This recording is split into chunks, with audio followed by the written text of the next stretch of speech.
Magandang araw po sa ating lahat. Ako nga po pala ulit si John D. Bilardo. Now, ang topic po natin today is about po sa holiness. So, ano po ba yung holiness?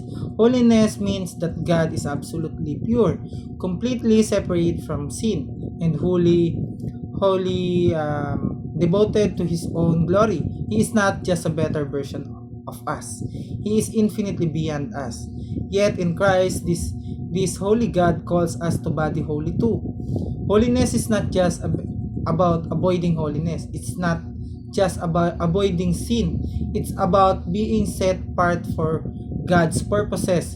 It's about reflecting His character in a dark and broken world.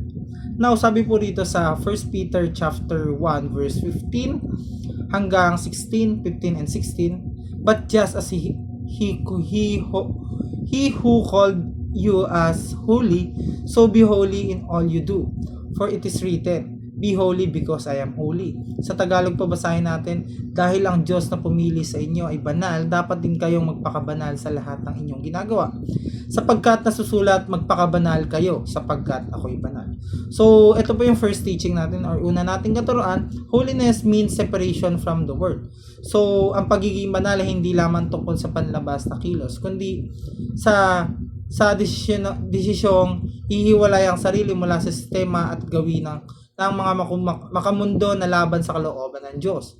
Makamundo gawain. Hindi ibig sabihin nito ay paglayo sa tao, kundi paglayo sa kasalanan. Sa bawat araw-araw na inaaniyahan tayo ng Diyos na mamuhay ng naiiba, hindi ayon sa uso, kundi ayon sa kanyang salita.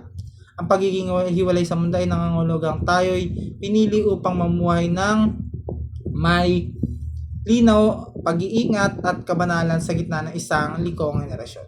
So, holiness means separation from the world. And point number 2 po natin, or pangalawa nating katuruan, holiness means belonging to God.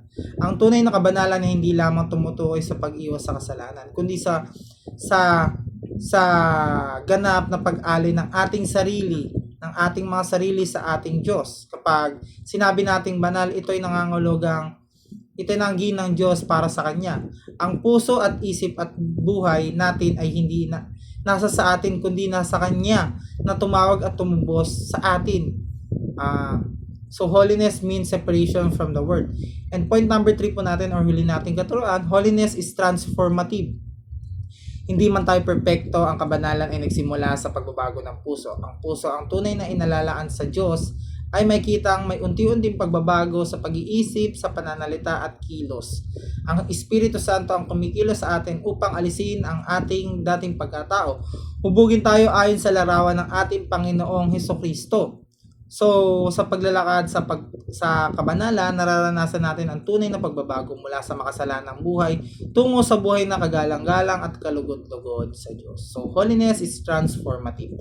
Now, hanggang dito na lamang po at maraming salamat po.